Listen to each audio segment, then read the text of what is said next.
Good evening, dear guest. Welcome.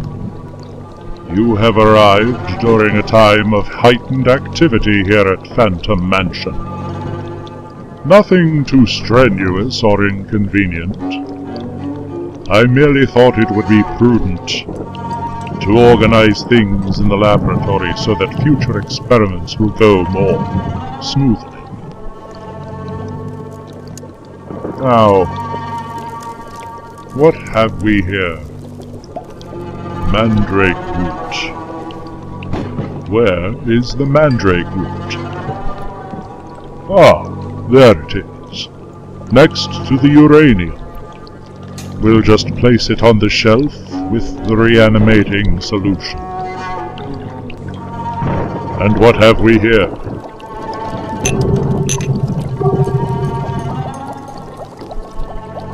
Sealed jars with vibrating pendulums of lead alloy.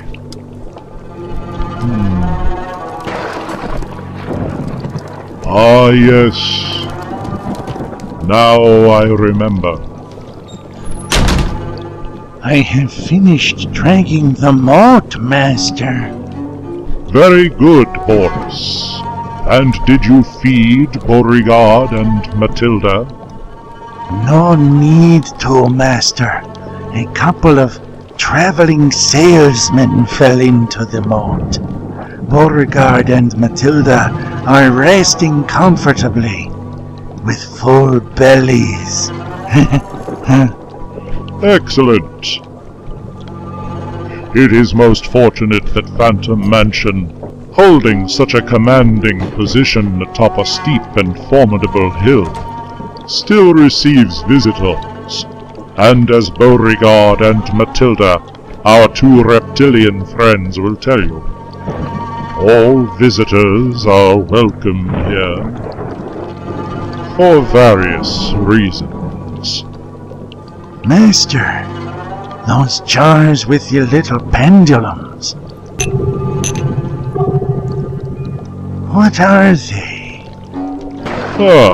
I'm not surprised you don't remember, Boris.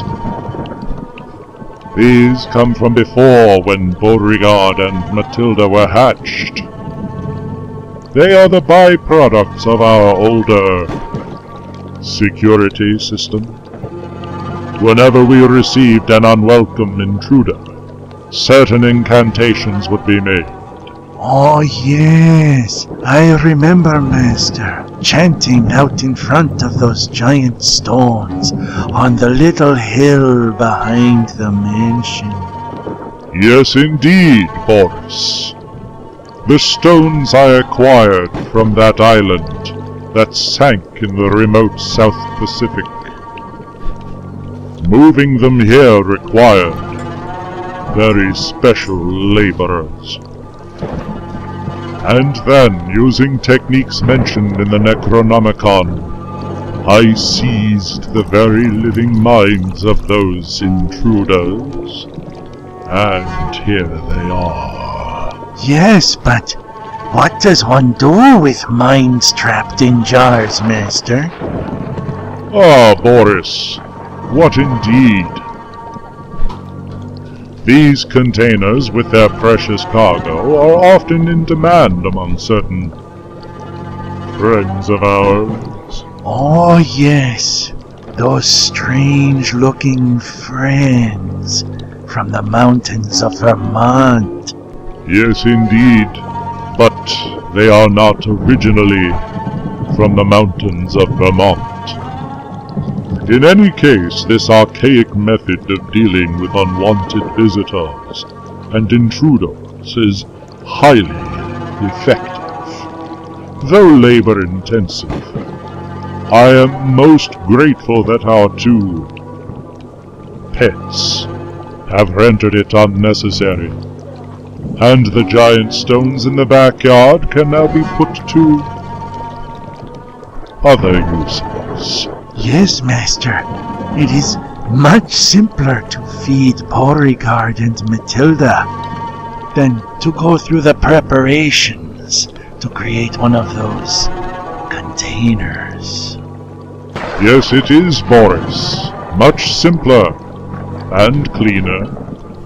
After all, our two friends in the moats have ravenous appetites and leave nothing to dispose of. Our dear guest must find this all rather tedious, Master.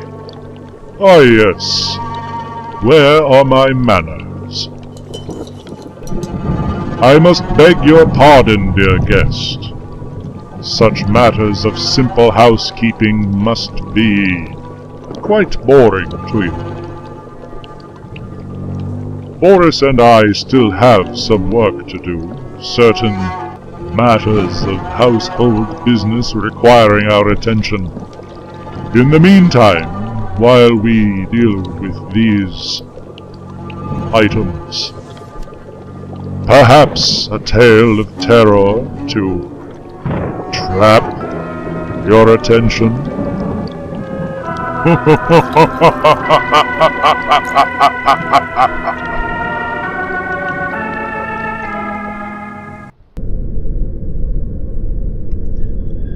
The Terrible Old Man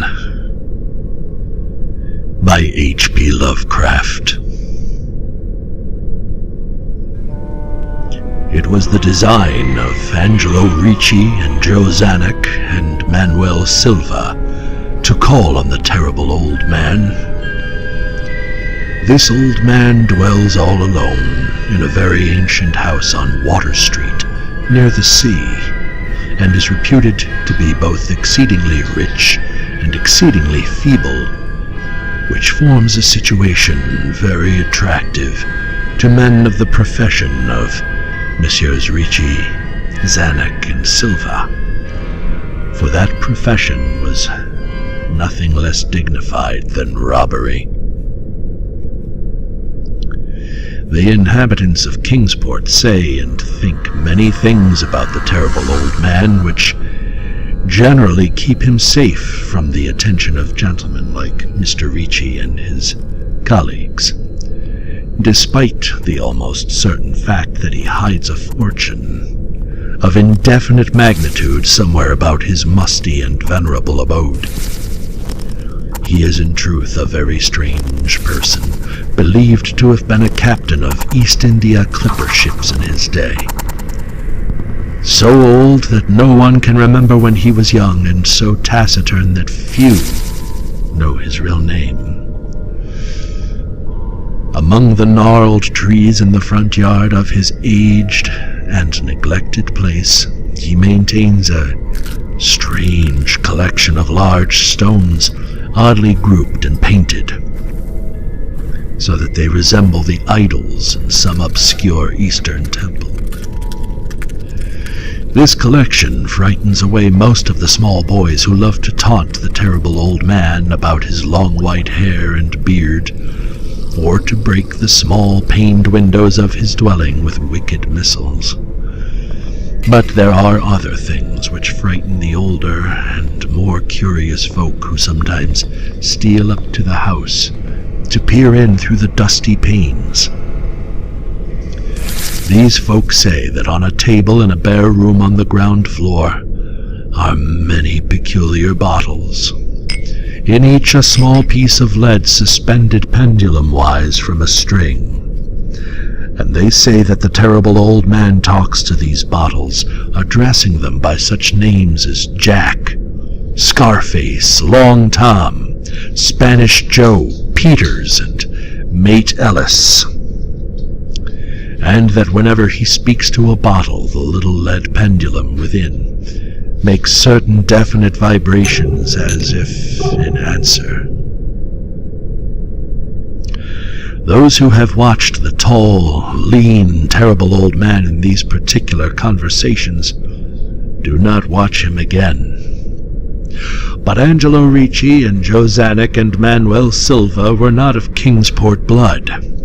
They were of that new and heterogeneous alien stock which lies outside the charmed circle of New England life and traditions, and they saw in the Terrible Old Man merely a tottering, almost helpless graybeard who could not walk without the aid of his knotted cane, and whose thin, weak hands shook pitifully. They were really quite sorry in their way for the lonely, unpopular old fellow whom everybody shunned, and at whom all the dogs barked singularly. But business is business, and to a robber whose soul is in his profession, there is a lure and a challenge about a very old and very feeble man who has no account at the bank, and who pays for his few necessities at the village store with Spanish gold and silver minted 2 centuries ago. Messrs. Ritchie, Zanuck, and Silva selected the night of April 11th for their call. Mr. Ritchie and Mr. Silva were to interview the poor old gentleman whilst Mr. Zanuck waited for them in their presumable metallic burden, with a covered motor car in Ship Street, by the gate in the tall rear wall of their host's grounds. Desire to avoid needless explanations in case of unexpected police intrusions prompted these plans for a quiet and unostentatious departure. As prearranged, the 3 adventurers started out separately, in order to prevent any evil-minded suspicions afterward. Messrs. Ritchie and Silva met in Water Street by the old man's front gate. And although they did not like the way the moon shone down upon the painted stones through the budding branches of the gnarled trees, they had more important things to think about than mere idle superstition. They feared it might be unpleasant work making the terrible old man loquacious concerning his hoarded gold and silver, for aged sea captains are notably stubborn and perverse. Still, he was very old and feeble, and there were 2 visitors.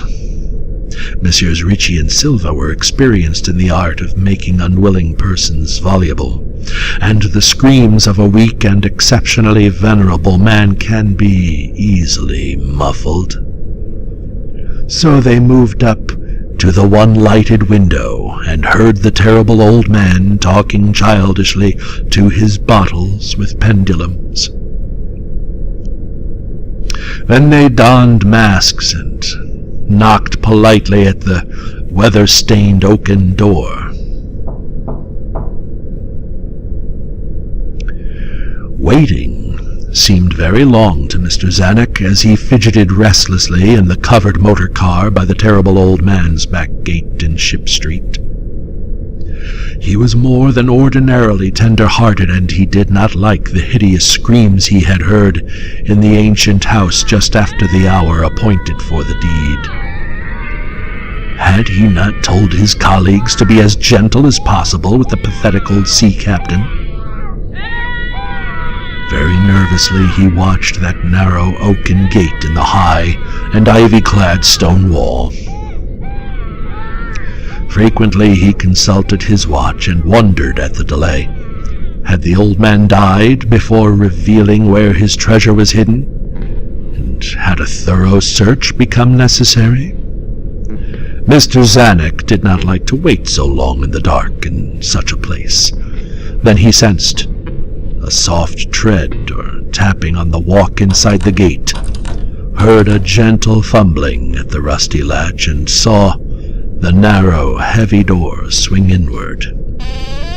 And in the pallid glow of the single dim street lamp, he strained his eyes to see what his colleagues had brought out of that sinister house which loomed so close behind.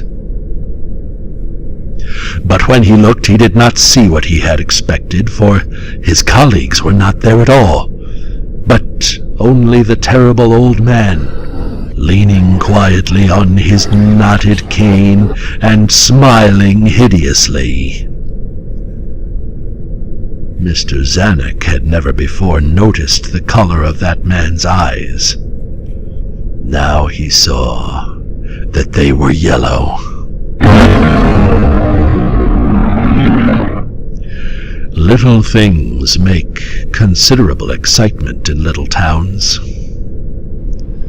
which is the reason that Kingsport people talked all that spring and summer about the 3 unidentifiable bodies, horribly slashed as with many cutlasses, and horribly mangled as if by the tread of many cruel boot heels, which the tide washed in.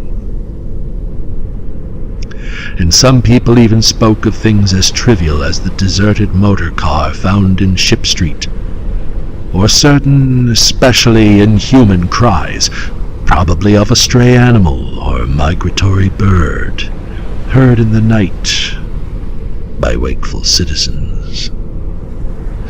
But in this idle village gossip, the terrible old man took no interest at all. He was by nature reserved, and when one is aged and feeble, one's reserve is doubly strong. Besides, so ancient a sea captain must have witnessed scores of things much more stirring in the far-off days of his unremembered youth.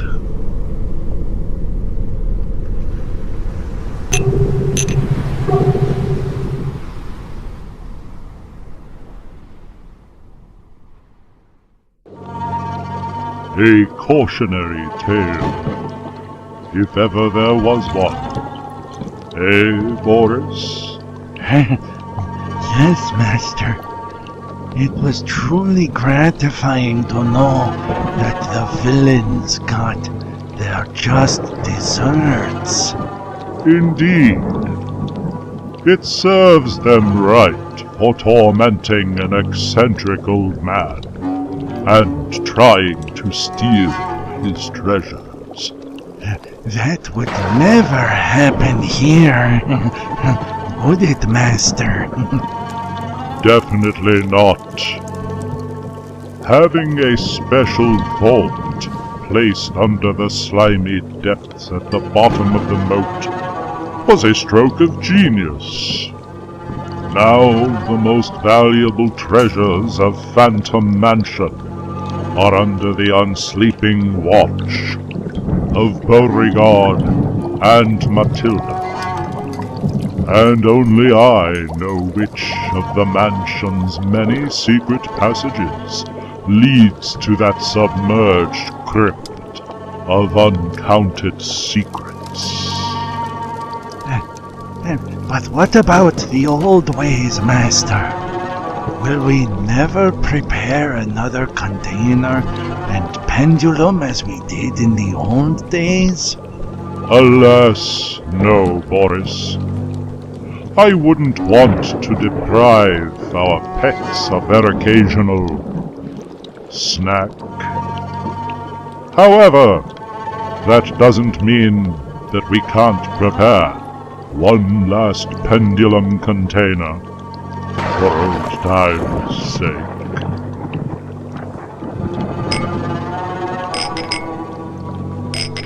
Mister, another pendulum jar? Who is it for?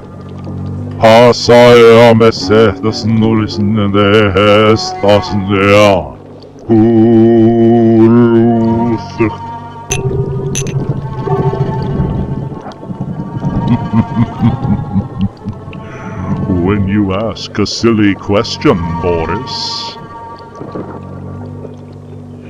As always, dear guest, it has been a pleasure to have you visit us here at Phantom Mansion. And as for Boris, he'll be fine. I'm merely giving the young lad a time out. Out of body.